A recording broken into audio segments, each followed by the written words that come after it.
चलिए शुरुआत करते हैं आज की न्यूज़पेपर की। सबसे पहले हम देखेंगे बीआई से रिलेटेड न्यूज़, और ये न्यूज़ हमने उठाए हैं पीआईबी से। पीआईबी में एक दो मेन खबरें हैं जिनको हम देख लेंगे। तो सबसे पहले बेसिक जानकारी हम देख रहे हैं भारतीय मानक ब्यूरो के बारे में। जैसे कि कई बार हम सुनते रहते हैं बीआईएस का चिन्ह लगा है किसी वस्तु में, इसका मतलब है वो भरोसेमंद चीज़ है। ठीक है, बीआईएस मार्क वाली चीज़ें ही खरीदना चाहिए, ऐसा भी है हम कई बार विज्ञापनों में देखते हैं।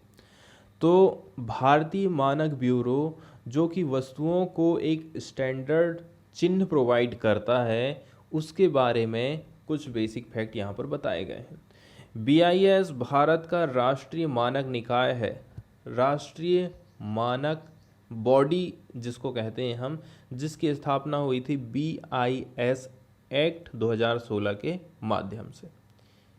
ठीक है, तो इसकी स्थापना हमने करे थे ताकि हम वस्तुओं का मानकीकरण कर सकें, उनमें मुहरांकन कर सकें। इसके अलावा गुणवत्ता प्रमाणन गतिविधियों के सुमेलित विकास और उससे जुड़े प्रसंगवश जुड़े मामलों के लिए हमने करे थे। बताया जाता है कि ये जो संस्था है या फिर ये जो बॉडी है क्या काम करती है, गुणवत्ता वाले प्रोडक्ट हमें प्रोवाइड करती है, ताकि जो उपभोक्ता है, जैसे हम लोग हैं, हम कंज्यूमर हैं, हमारा जो जोखिम रहता है वस्तुओं को लेने के बाद, खतरा कि क्या पता चल रही है कि नहीं चल रही, पता चला नकली माल बेच दिए असली माल की कीमत में, तो इस खतरे को वो कम करने का काम करता है। इसके अलावा निर्यात और आयात विकल्पों को बढ़ावा देता है, किस्मों के प्रसार को नियंत्रित करता है। ये सारे इसके बेसिक वर्क बताए गए हैं। बीआईएस की उत्पत्ति की बात यहाँ पर करी जाती है तो भारत में जब ब्रिटिश राज के अंतिम समय में, मतलब कि जब हमारे देश में अंग्रेज़ों का राज था, उसके लास्ट वाले टाइम की बात करी जा रही है। औद्योगिक ढांचा खड़ा करने का विशालकार देश के सामने था। हमें औद्योगिक ढांचा खड़ा करना है, इंफ्रास्ट्रक्चर खड़ा करना है। उस समय इंस्टीट्यूशन ऑफ इंजीनियर्स ने ऐसे संस्थान के संविधान का प्रथम मसौदा तैयार करा जो राष्ट्रीय मानक ब्यूरो बनने का काम करेगा। ठीक है, और यही बाद में बीआईएस बना था। अब बताया जाता है भारतीय मानक संस्थान, तो इसके रिजल्ट में क्या हुआ। उद्योग और आपूर्ति विभाग ने 3 सितंबर 1946 को एक ज्ञापन निकाला था जिसमें भारतीय मानक संस्थान नाम के संगठन की स्थापना की औपचारिक घोषणा की गई थी। आईएसआई 6 जनवरी 1947 को अस्तित्व में आया और जून 1947 को डॉक्टर लाल सी वर्मन ने इसके पहले निदेशक का कार्यभार संभाला था। अब सर्टिफिकेशन मार्क्स स्कीम की यहाँ उल्लेख किया जा रहा है। तो अपने प्रारंभिक वर्षों में संगठन ने मानकीकरण गतिविधि पर ध्यान दिया था। आम उपभोक्ताओं तक मानकीकरण का फायदा पहुंचाने के लिए भारतीय मानक संस्थान ने भारतीय मानक संस्थान अधिनियम 1952 के अंतर्गत प्रमाणन मुहर योजना चालू करी थी। ये जो योजना है, ठीक है, इसकी औपचारिक रूप से आईएसआई ने 1955-56 में चालू करा। इससे उन निर्माताओं को लाइसेंस हमने दिए जिनके प्रोडक्ट भारतीय मानक के अनुरूप हैं और वे अपने उत्पादों पर आईएसआई की मुहर लगा सकते हैं। प्रयोगशाला तंत्र की बात करी जाती है। प्रमाणन मुहर योजना की अपेक्षाओं को पूरा करने के लिए 1963 में प्रयोगशाला तंत्र भी बनाए गए। इसके अलावा उत्पाद प्रमाणन का प्रचालन भारतीय मानक संस्थान अधिनियम 1952 इसके अंतर्गत किया गया, जबकि मानकों का निर्धारण और अन्य संबंधित काम किसी कानून के अधीन नहीं था। इसीलिए 26 नवंबर 1986 को संसद में एक बिल रखना पड़ा था। भारतीय मानक ब्यूरो, अब जाके इसका नाम आया भारतीय मानक ब्यूरो का यहाँ पर। तो क्या हुआ, संसद के अधिनियम 26 नवंबर 1986 के माध्यम से 1 अप्रैल 1987 को बीआईएस अस्तित्व में आया, जिससे उसका काम व्यापक हो गया और उसे पहले के जो स्टाफ डेटा और काम थे वो सारे चीज़ मिल गए थे। आगे बताया जाता है ये जो बॉडी है ये एक प्रकार से कारपोरेट निकाय होता है जिसमें 25 केंद्र सरकार के और राज्य सरकारों का प्रतिनिधित्व करने वाले टोटल 25 सदस्य होते हैं। कौन कौन हो जाते हैं इसमें? संसद के सदस्य हो गए, उद्योग और वैज्ञानिक, ठीक है, वैज्ञानिक एवं अनुसंधान संगठन शामिल हैं, व्यावसायिक निकायों के कुछ लीडर आ जाएंगे, केंद्रीय उपभोक्ता मामले, खाद्य और सार्वजनिक वितरण मंत्री इसके अध्यक्ष रहते हैं, ये हमारे लिए इम्पोर्टेंट है। और दूसरा, उपभोक्ता मामले, खाद्य एवं सार्वजनिक वितरण राज्य मंत्री इसके उपाध्यक्ष रहते हैं। अब यदि हम न्यूज़ की बात करें तो इसमें बताया जाता है BIS के पेयजल के संबंध में 2 भारतीय मानक। तो BIS ने हम जो पानी पीते हैं उससे संबंधित कुछ स्टैंडर्ड बनाए हैं। पीने वाले जल विशिष्टता के लिए IS 10,500/2012 है। पेयजल आपूर्ति मैनेजमेंट सिस्टम के लिए, मतलब कि यदि पाइप से पेयजल आपूर्ति से जुड़ी ज़रूरत के लिए IS है 17,482/2020। बताया जा रहा है BIS गुणवत्ता मानक अनिवार्य नहीं है। कहाँ नहीं है? देश भर में घरों में पेयजल आपूर्ति में संलग्न नागरिक एजेंसियों के लिए BIS गुणवत्ता मानक जरूरी नहीं है, ऐसा यहाँ पर बताया जा रहा है। जल आपूर्ति राज्य का विषय है। हम सिस्टम लगा देंगे लेकिन जल की आपूर्ति स्टेट गवर्नमेंट करेगी। तो जल आपूर्ति राज्य का विषय है। इसके साथ साथ में जल आपूर्ति से संबंधित प्रणाली की योजना है, डिजाइन, निष्पादन, संचालन, रख रखाव, ये सारा काम राज्य सरकार का है। जल जीवन मिशन का एक बार फिर से यहाँ उल्लेख किया जाता है कि हर घर जल अगस्त 2019 से भारत सरकार राज्यों के साथ मिलकर के जल जीवन मिशन, जिसका मतलब है हर घर जल, को लागू कर रही है ताकि 2024 तक हर ग्रामीण को, गांव में रहने वाले हर लोग को रेगुलर और लंबे समय तक पर्याप्त मात्रा में अच्छी गुणवत्ता वाला पेयजल आपूर्ति पाइप के जरिए हो सके। जल जीवन मिशन के तहत अभी जो दिशा निर्देश दिए गए हैं उसके हिसाब से सुरक्षित पेयजल आपूर्ति सुनिश्चित करने के लिए ये वाला स्टैंडर्ड अपनाया जाना। कौन सा? 10/500/2012।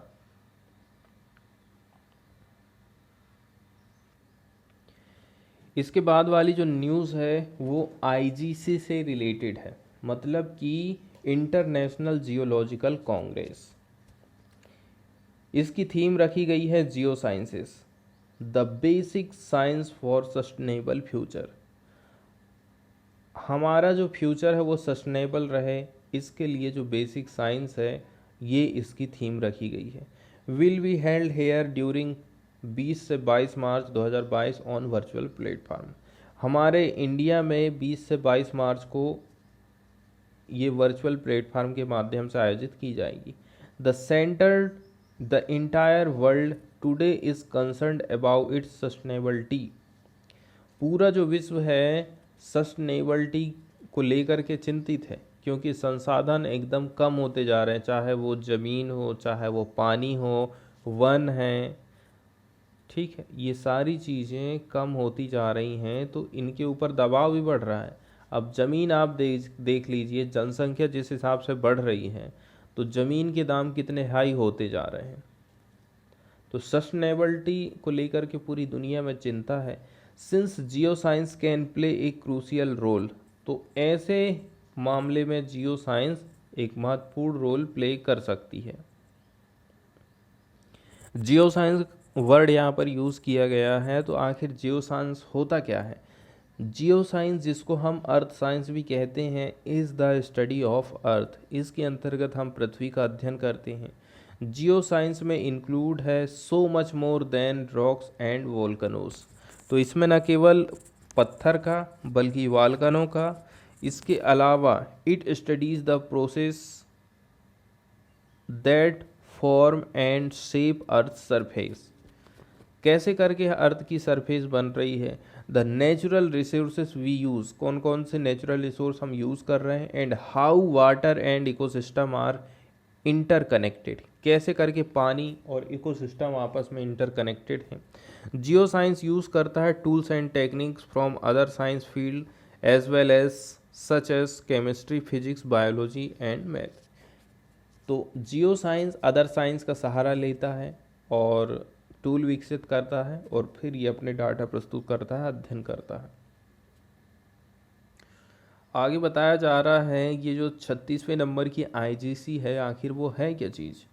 तो ये एक प्रकार से जॉइंट इंडेवियर है, जॉइंट प्रयास है, किसका किसका, ministry of mines, ministry of earth science, इसके अलावा इंडियन नेशनल साइंस एकेडमी और science academies of Bangladesh, Nepal, Sri Lanka, ये सारी चीज़ें भी, एकेडमी भी इसमें शामिल है। Described as the Olympics of geo science, the IGCs are held quadrennial, हर 4 साल में आईजीसी की बैठक आयोजित की जाती है under the international union of geological congress, IUGC के अंडर में ये काम करती है। The scientific sponsor of the IGC, इसका स्पॉन्सर मतलब इसकी उत्पत्ति कहाँ से हुई है, आईयूजीएस से हुई है। They draw participants to the tune of ground 5,000 से लेकर के 7,000 delegates from all over the world. कितने मेंबर लोग शामिल होते हैं इसमें, 5,000 से 7,000।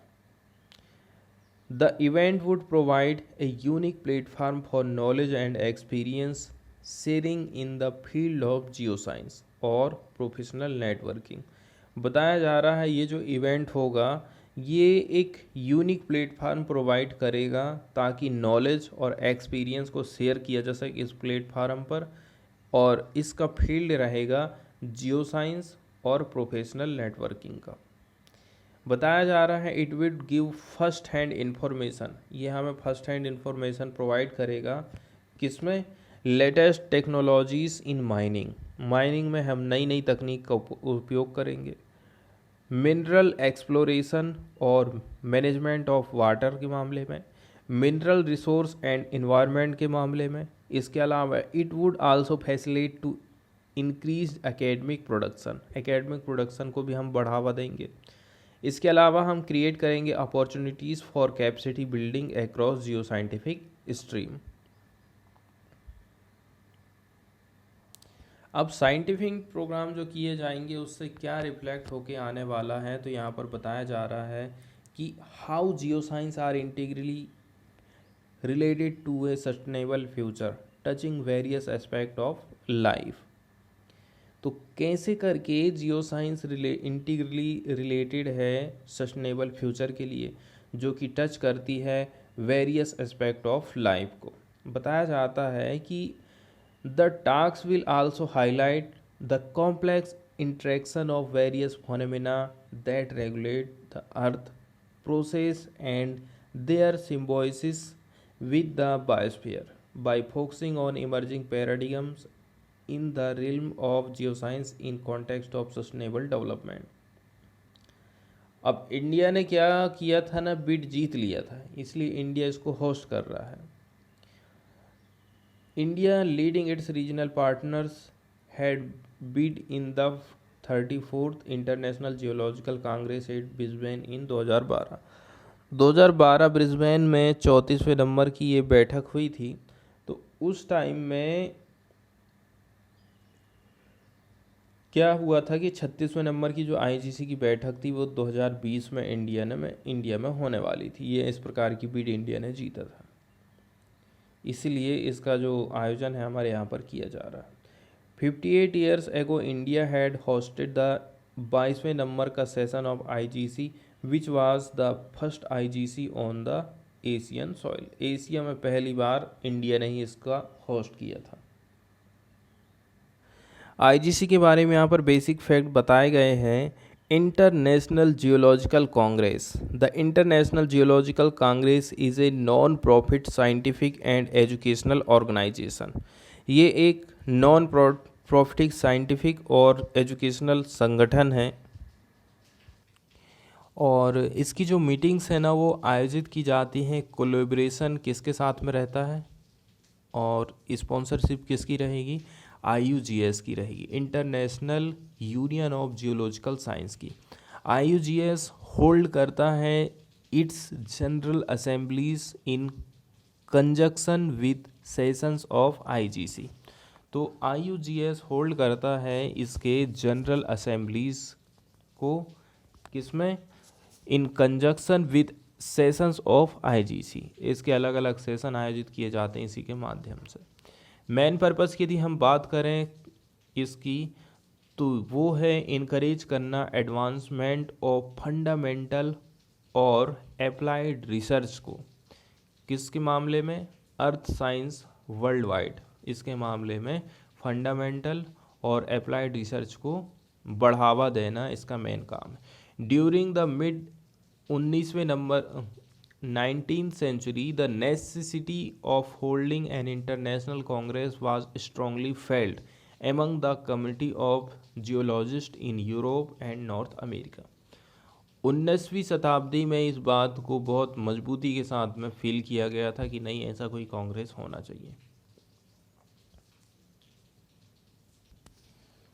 तो की फैक्ट किस प्रकार से हो गए, पहली बार तो एशिया में भारत में ही आयोजित किया गया और दूसरी बार ये वाला हो रहा है वर्चुअल समिट। तो कितनी बार हो गया, 2 बार हो गया इंडिया को मौका मिलते कि ये इसको होस्ट करेगा।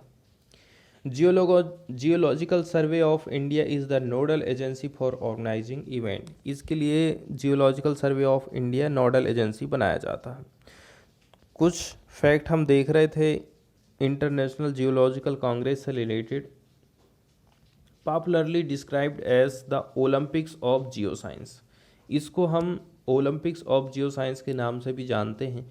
It is a global geo scientific events held once in 4 years. 4 साल में इसकी बैठक होती है। एंड पार्टिसिपेटेड बाय अराउंड 5000 से 6000 जियो scientist from all across the world.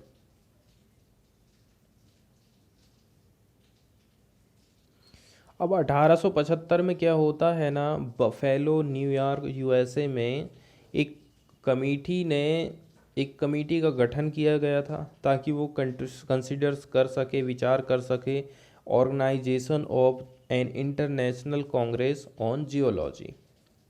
सबसे पहले एक कमेटी का गठन 1875 में हुआ था। इसके बाद होता है फाउंडिंग कमेटी ऑफ फिलाडेल्फिया की founding committee. This committee composed of leading geoscientists of the time was later called the founding committee of Philadelphia। बाद में इसी का नाम चेंज कर दिया गया फाउंडिंग कमेटी ऑफ फिलाडेल्फिया। किसके द्वारा, French organising committee of the first session in Paris. अब फिर इसने क्या काम करी, इस कमेटी ने इंक्वायरी करी जियोलॉजिकल सोसाइटी ऑफ फ्रांस की on the possibility of organizing an international geological convention on occasion of the Paris exposition in 1878। अब हम देख लेते द हिंदू से खबरें। तो मान ने शपथ ग्रहण कर ली है 17वें नंबर के पंजाब के CM के रूप में। We should not waste even a day. हम एक दिन भी खराब नहीं करेंगे, ऐसा कहना है आपके लीडर का। तो 17वें नंबर के ये चीफ मिनिस्टर बन गए हैं, आपकी तरफ से इन्होंने जीता था। इसके बाद वाली न्यूज़ हम देखने वाले हैं इंटेलेक्चुअल प्रॉपर्टी से रिलेटेड। ठीक है, तो कोई व्यक्ति है या फिर बहुत सारे लोगों ने मिलकर के कोई ऐसा काम किया है, कोई खोज की है, चाहे वो वैक्सीन हो या फिर अदर चीज़ हो, जो हमारे समाज के लिए उपयोगी है और क्रिएटर के लिए भी रुपए पैसा वो प्रोवाइड कर रही है, उसको हम कहेंगे इंटेलेक्चुअल प्रॉपर्टी। और किसी भी सृजनकर्ता को इस संपदा की सुरक्षा के लिए दिए जाने वाले अधिकार को इंटेलेक्चुअल प्रॉपर्टी राइट हम कहते हैं। ये अधिकार किसी देश के भीतर वैधानिक प्रक्रिया द्वारा निश्चित टाइम पीरियड और शर्तों के साथ में प्रोवाइड करे जाते हैं। तो ये जो इंटेलेक्चुअल प्रॉपर्टी राइट है वो 6 टाइप के होते हैं। कॉपीराइट, ट्रेडमार्क, ट्रेड सीक्रेट और industrial design, patent, geographical indication tag, 6 प्रकार से इनको बांटा गया। कॉपीराइट की यदि हम बात करें तो किसी भी व्यक्ति के द्वारा जो नई खोज कर रहा है, नई चीज़ें बना रहा है, किसी सृजनकर्ता द्वारा साहित्य, कला और शिक्षा के क्षेत्र में सृजित कृतियों के लिए कॉपीराइट अधिकार दिया जाता है। जैसे कोई किताब लिख रहा है कोई व्यक्ति नई, कोई फिल्म बना रहा है, संगीत, चित्र इत्यादि। अलग अलग देश इसके लिए अलग अलग प्रावधान करता है।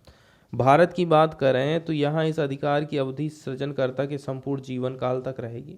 उसकी मृत्यु के बाद 60 वर्षों तक भी रहेगी। इस अवधि के दौरान उसकी अनुमति के बिना उसकी वस्तु का यूज़ आप नहीं कर सकते, किंतु उक्त अवधि के बाद ये अधिकार सार्वजनिक हो जाएगा और दूसरे शब्दों में ऐसी संपत्ति सार्वजनिक हो जाएगी।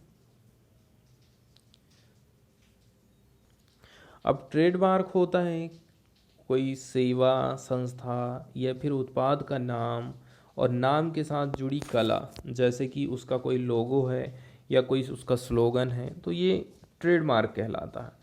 ट्रेडमार्क अधिकार द्वारा संरक्षित होते हैं, उनका उपयोग एक ही संस्था कर सके और उस संस्था की एक स्पेशल पहचान रहे। जैसे कि कोका कोला कंपनी का नाम और उसकी लिखावट ट्रेडमार्क अधिकार की तरह अंतर्गत सेफ है।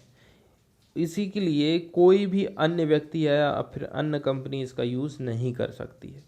इसके अलावा आता है ट्रेड सीक्रेट। ठीक है, ट्रेड सीक्रेट कैसा है?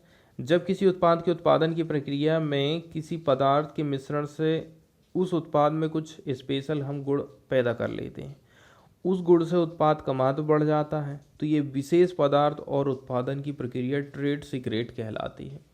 मतलब कि इसमें आप वैल्यू एडिशन करते हैं। अब वो पदार्थ स्पेशल जो बना है और जो प्रोसेस आपने यूज़ किया उसको आप गोपनीय रखते हो। ये गोपनीयता ट्रेड सीक्रेट अधिकार के तहत आपको अधिकार मिलेगा। जैसे कि आपने कोका कोला के विशिष्ट स्वाद के बारे में अवश्य सुना होगा ना, उसका ये स्वाद ट्रेड सीक्रेट के अंतर्गत ही आता है। इसके अतिरिक्त ट्रेड सीक्रेट का एक अन्य उदाहरण KFC चिकन भी है। फिर है इंडस्ट्रियल डिजाइन। तो इस अधिकार द्वारा किसी उत्पाद के डिजाइन को सुरक्षित किया जाता है जिसमें उत्पाद का आकार, रंग, संरचना और भी डायमेंशन को शामिल किया जाता है। जैसे कि एप्पल कंपनी के स्मार्टफोन आईफोन का होम बटन इसी अधिकार द्वारा संरक्षित है, इसलिए कोई अन्य स्मार्टफोन कंपनी इस डिजाइन का इस्तेमाल नहीं कर सकती है। फिर आ जाता है पेटेंट। पेटेंट औद्योगिक दृष्टि से महत्वपूर्ण आविष्कारों पर दिया जाता है, जैसे कि वैक्सीन। पेटेंट किसी देश में निश्चित समय और सीमा शर्तों के साथ में दिया जाता है। कोई भी व्यक्ति पेटेंट की अवधि तक सृजनकर्ता की अनुमति के बिना उस आविष्कार का उपयोग नहीं कर सकता है। सृजनकर्ता चाहे तो अपने पेटेंट का पूर्ण और आंशिक भाग बेच सकता है। भारत में कई सारे क्षेत्रों में पेटेंट की अवधि 20 वर्ष है। इसके बाद ये आविष्कार सार्वजनिक हो जाएगा। भारत में ये व्यवस्था पेटेंट अधिनियम 1970 से संचालित हो रही है। फिर आ जाता है GI टैग। तो ये जैसे कि आम हो गया, स्पेशल कोई आम की प्रजाति है, सरकार उसको GI टैग प्रोवाइड कर देगी तो उसकी मार्केटिंग बढ़ जाती है, उसका नाम बढ़ जाता है। कोई प्राकृतिक और मानव निर्मित उत्पाद जिसका महत्व किसी भौगोलिक स्थान विशेष अथवा किसी परंपरागत प्रक्रिया के कारण है, उसको हम GI कहते हैं। ठीक है, और ऐसे उत्पादों को फिर GI टैग दिया जाता है। GI टैग के कारण किसी उत्पाद का आर्थिक वैल्यू बढ़ जाती, 100 की जगह 150 हो जाती। भारत में ये व्यवस्था भौगोलिक संकेतक और वस्तु अधिनियम 1999 के द्वारा संचालित होती है। यहाँ पर बताया जाता है कि भारत में पहली बार GI टैग दार्जिलिंग चाय को 2004 में दिया गया था। भारत सरकार द्वारा टाइम टाइम पर विशिष्ट प्राकृतिक और मानव निर्मित उत्पादों को GI टैग दिया जाता रहता है और हम पढ़ते भी रहते हैं न्यूज़ में। जैसे कि मणिपुर का काला चावल, हिमाचल की चूली तेल, काला जीरा, कश्मीरी केसर, कोवली पट्टी तमिलनाडु की कदलाई मिठाई आदि को GI टैग मिला है। न्यूज़ में बात बताई जाती है कि patent rights on covid vaccine में भी वेव्ड। ठीक है, कोविड-19 की वैक्सीन अलग अलग कंपनियों ने खोज करी है अब बताया जा रहा है इसके लिए उनके पास एक अधिकार रहता अपनी खोज को लेकर के कि कोई भी अदर कंपनी इस वैक्सीन को नहीं बना सकती है। तो ये जो पेटेंट है ना वो अभी कुछ टाइम के लिए वेव हो सकता है, मतलब कि वो अधिकार अभी रोक दिए जा सकते हैं, ऐसा यहाँ पर बताया जाता है। The reprieve will however not apply to drugs diagnostic device, ऐसा कहना है यूरोपियन यूनियन के प्रपोजल का। तो ये जो राहत है, रिप्राइव मतलब राहत है, ये अप्लाई नहीं होगी ड्रग्स में, डायग्नोस्टिक डिवाइस में, ऐसा यूरोपियन यूनियन का प्रपोजल है। अब इससे फ़ायदा क्या होने वाला है? इससे फ़ायदा ये होगा कि it will allow pharmaceutical companies in developing countries not only make, ना केवल वो वैक्सीन बना सकती, कोई भी कंपनी बना सकती, हम भी बना सकते, इसके अलावा फर्दर डाउन एक्सपोर्ट, ठीक है, इसके अलावा जो एक्सपोर्ट है further down export vaccines without explicit permission from the patent holder. आप एक्सपोर्ट कर सकते हो बना करके, आपको किसी पेटेंट होल्डर की परमिशन की ज़रूरत नहीं है, ऐसा यहाँ पर बताया जाता है। Though India along with South Africa was among the proponent of the original waiver in 2020। Africa और इंडिया की तरफ से ऐसी आवाज़ उठाई गई थी। It is unclear to what extent this proposal will be benefit Indian manufacture. अभी इंडिया की तरफ से क्या इसको फ़ायदा मिलेगा अभी क्लियर नहीं है। who have in the past years not only entered into licensing arrangement with global pharmaceutical। Next news जो आई है वो मनरेगा की कमियों को बताती है कि मनरेगा में किस प्रकार की गड़बड़ियां सामने आ रही हैं। Corruption among chosen beneficiaries, beneficiaries का जो आपने चयन किया है उसमें भी करप्शन है। लाभार्थी अमीर लोगों को बना दिया जा रहा है। इसके अलावा फेक जॉब कार्ड बनाए जा रहे हैं। इसके अलावा pending payments are some the of the problems. और कौन सी बात है, जैसे कि fake job card, widespread corruption, late uploading of muster roll. जब मस्टर रोल ही लेट अपलोड किया जाएगा तो उसके पैसे टाइम में कहाँ से आएंगे। इसके अलावा huge pending payment for wages and material are among the issue hampering the मनरेगा। बताया जा रहा है genuine labours not getting their dues, ठीक है, जो लेबरर्स हैं उनको टाइम में पेमेंट नहीं मिल पा रही है, जो सही में जो काम कर रहे हैं उनको। While money keeps changing hands due to collusion of unscrupulous element surrounding the implementation of scheme. इसके अलावा यहाँ पर बताया जा रहा है कि मिली भगत जो है ना बेईमान लोगों की, उस वो अलग इसमें सामने आ रही है। आगे बताया जा रहा है कि ये जो रोजगार सेवक लोग रहते हैं ना, क्या काम करते हैं, कच्चा मास्टर रोल बनाते हैं। एट स्टार्ट, ठीक है, काम करते हैं स्टार्टिंग में, फिर go to block once a week for a online uploading. एक हफ्ते के लिए अब ये ब्लॉग चले जाते हैं, एक हफ्ता के बाद, उसके बाद फिर ये मास्टर रोल को अपलोड करते हैं ऑनलाइन। कितने ज़्यादा जो है टाइम यहाँ पर गैप हो जा रहा है। It noted that if the master role is not updated and uploaded within the stipulated time, it could not be backdated, causing a loss in payment। बताया जा रहा है कि यदि आपने इसको सही टाइम में नहीं अपलोड करे तो it could not be backdated, और ये बैकडेटेड नहीं होना चाहिए, causing a loss on payment। इससे क्या है, पेमेंट में लॉस होता है। इसके अलावा यहाँ पर प्रधानमंत्री ग्रामीण आवास योजना के अंतर्गत जो घर बनाए जा रहे हैं उसकी भी पोल खोली गई है। उसमें बताया जा रहा है अच्छे जो बड़े बड़े लोग हैं वो लोग इस स्कीम का फायदा उठा रहे हैं और बढ़िया बढ़िया अपने घर बना रहे हैं, ऐसी भी यहाँ पर बात सामने आई है।